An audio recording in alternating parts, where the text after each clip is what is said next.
सबसे पहले बेंजीन से क्लोरोबेंजीन बनाते हैं।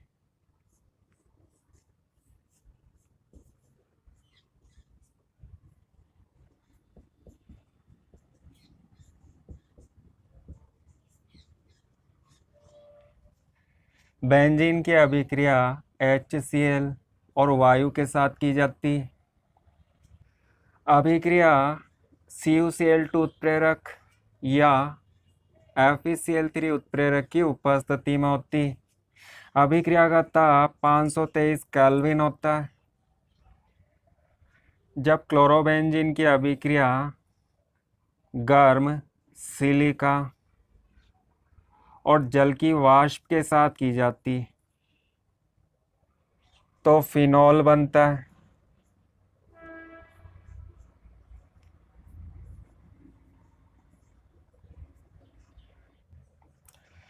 इस प्रक्रम को राशिंग प्रक्रम कहते हैं।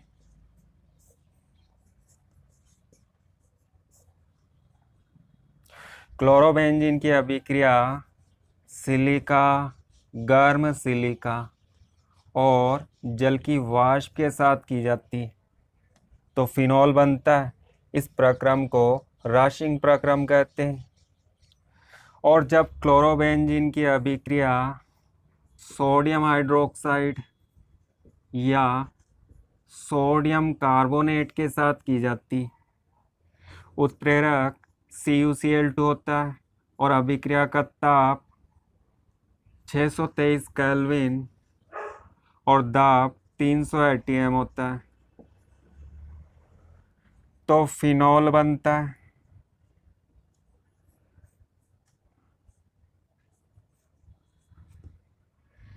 इस प्रक्रम को डाउ प्रक्रम कहते हैं।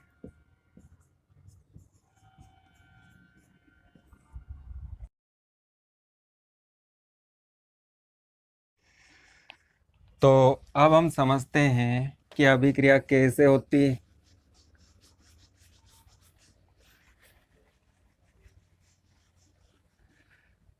सबसे पहले राशिंग प्रक्रम को समझते हैं।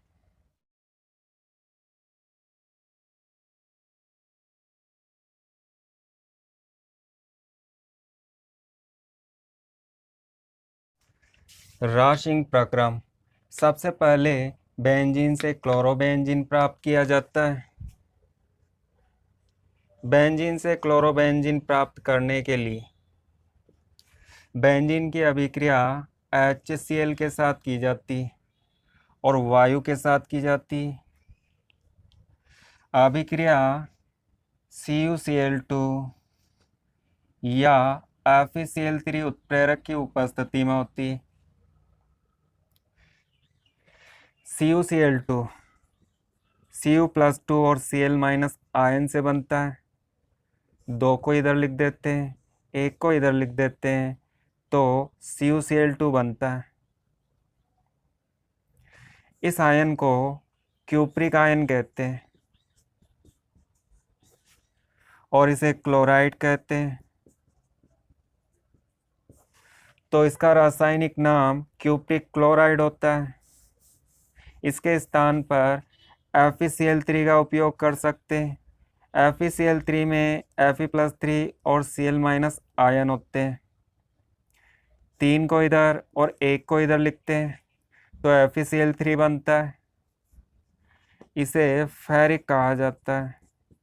इस आयन का नाम फेरिक आयन होता है और इसे हम क्लोराइड बोलते हैं तो FeCl3 को फेरिक क्लोराइड कहा जाता है। अभिक्रिया कैसे होती है? अभिक्रिया में बेंजीन के 2 अणु और HCl के 2 अणु भाग लेते हैं। बेंजीन के प्रत्येक कार्बन से एक हाइड्रोजन परमाणु जुड़ा होता है तो हम ऐसा करते हैं, इस ऊपर वाले कार्बन के साथ जुड़ा हुआ हाइड्रोजन परमाणु प्रदर्शित कर देते हैं। यहाँ पर बेंजीन के अणुओं की संख्या 2 है।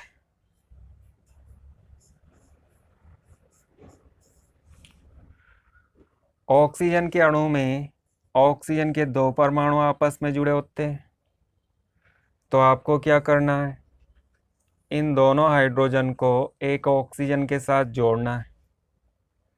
क्या बनेगा, H2O। और HCl के दोनों हाइड्रोजन को इस दूसरी ऑक्सीजन के साथ जोड़ना है। तो जल का एक और अणु बनता है, जल के दो अणु बनते हैं। इस अभिक्रिया में जल के दो अणु बाहर निकल जाते हैं। शेष क्या बचता है, केवल क्लोरीन के दो परमाणु बचते हैं।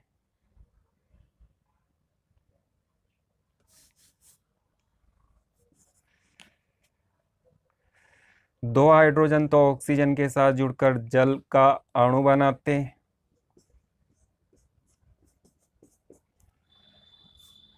क्लोरीन के दो परमाणु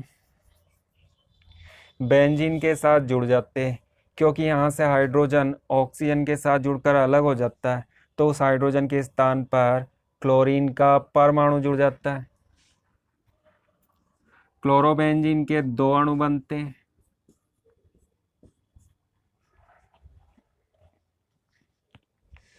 क्लोरोबेंजीन बनाने के बाद क्या करते हैं, क्लोरोबेंजीन की अभिक्रिया बहुत अधिक गर्म सिलिका और भाप से करवाने पर फिनॉल प्राप्त होता है।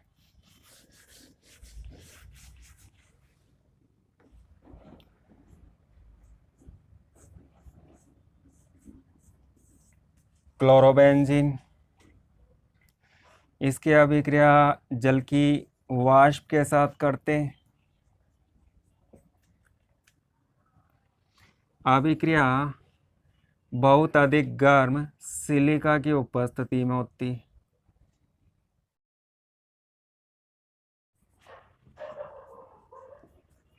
अति तप्त सिलिका, बहुत अधिक गर्म सिलिका।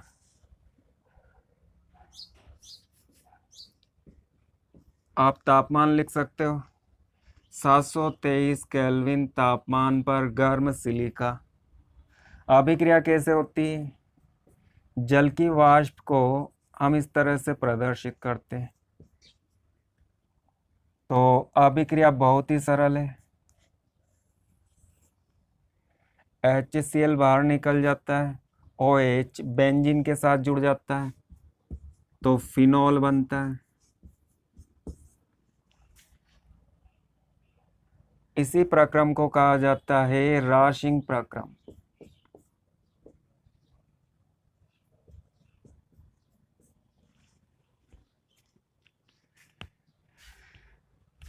और डाउ प्रक्रम में क्या होता है,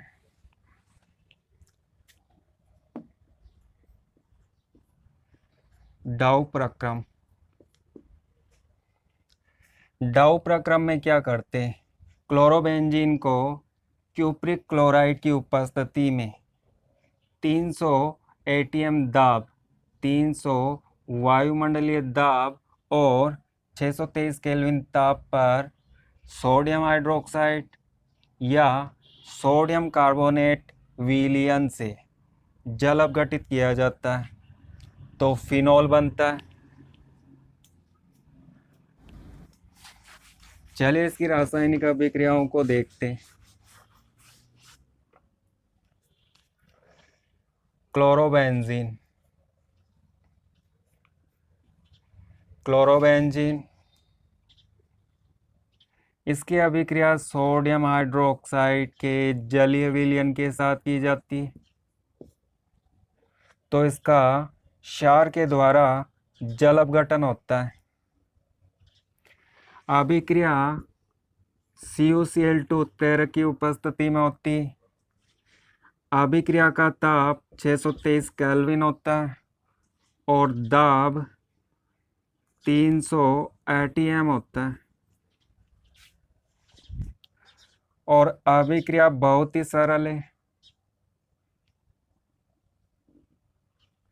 क्लोरीन की विद्युत ऋणता कार्बन से अधिक होती है, तो इस पर थोड़ा ऋणावेश, कार्बन पर थोड़ा धनावेश होता है।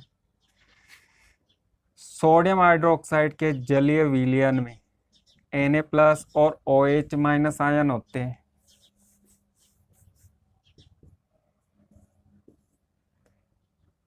तो Na+ Cl- आयन के साथ जुड़कर बाहर निकल जाता है।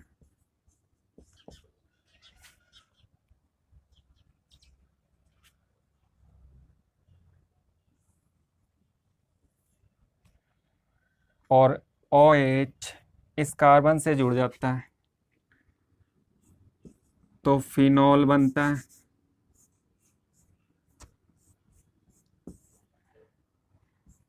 NaCl बाहर निकल जाता है।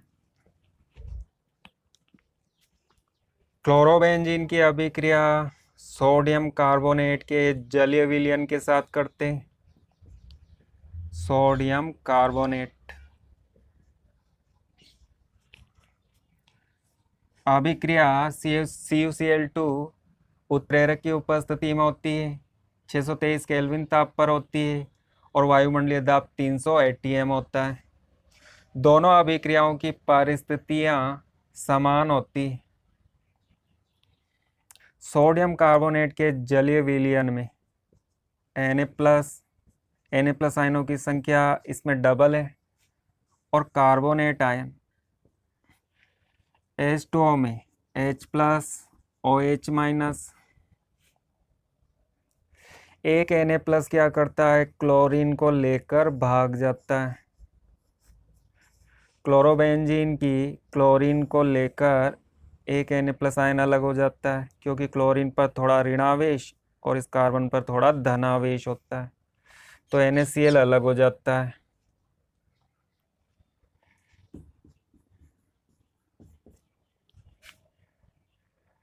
और इस क्लोरीन के स्थान पर इस धनावेशित कार्बन से ऋणावेशित OH- आयन जुड़ जाता है तो फिनॉल बनता है।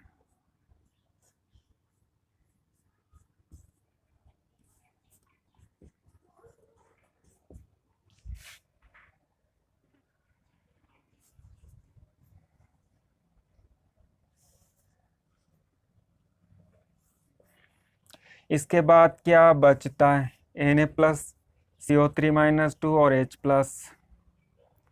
दोनों धनायन इस कार्बोनेट ऋणायन से जुड़ जाते हैं। आप चाहे तो ऐसे भी समझ सकते हो।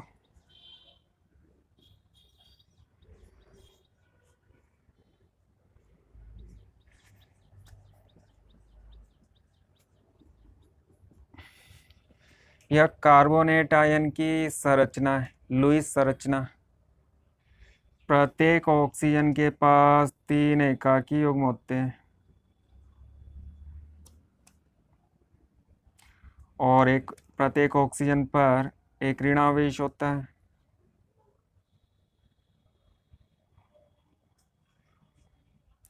Na+ H+ धनावेशित हैं तो ऑक्सीजन के साथ जुड़ जाते हैं। एक Na+ इस एक ऑक्सीजन के साथ जुड़ जाता है और दूसरा H+ इस ऑक्सीजन के साथ जुड़ जाता है। एक आयनिक बंध होता है और एक सहसंयोजक बंध होता है।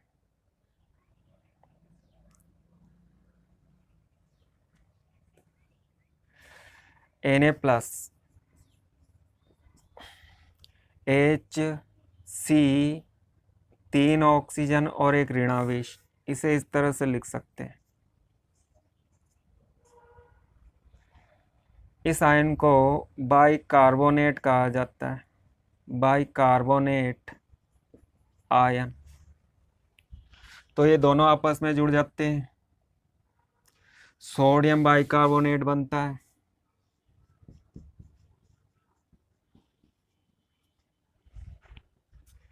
तो सीधा तरीका, एक सोडियम एक क्लोरीन को लेकर भाग जाता है, NaCl बनाता है और जल के अणु से एक OH इस क्लोरीन के स्थान पर इस बेंजीन के कार्बन से जुड़ जाता है तो फिनॉल बनता है। यहाँ से एक सोडियम अलग हो जाता है, यहाँ से OH अलग हो जाता है ये तीनों मिलकर सोडियम बाइकार्बोनेट बनाते हैं। ये दोनों ही प्रक्रम डाउ प्रक्रम कहलाते हैं। उम्मीद करता हूँ दोस्तों आपको वीडियो पसंद आया होगा। लाइक, शेयर, सब्सक्राइब करना ना भूलें।